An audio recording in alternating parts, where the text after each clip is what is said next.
LIDR stock analysis and price predictions is for next week. Super interesting. Is it a buy? I'm going to be the only person in the space showing you this unique approach because I'm following my own edge that I've refined over 44,000 videos in 5 years, and no one else in the space has come even close. Now, genuinely speaking, it's not like I have ill intentions towards LIDR. Actually, I'm quite open-minded to the long side. It's just that, mate, unless I see a full-on candle close above 389, there's just going to be no way that I'll look to buy. It doesn't really get simpler than that. And put it like this. Easy, right? But on the other side, if this is just a previous win that I got just recently here. So I'll just move it to the side. It's a plus 4R.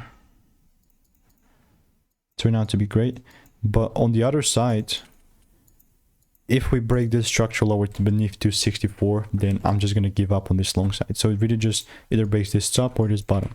Whatever happens first, gonna roll with it. If you want to stay tuned and get my money making emails and insights for free, click the first link in the description, and I'll see you in the next one. Goodbye and enjoy.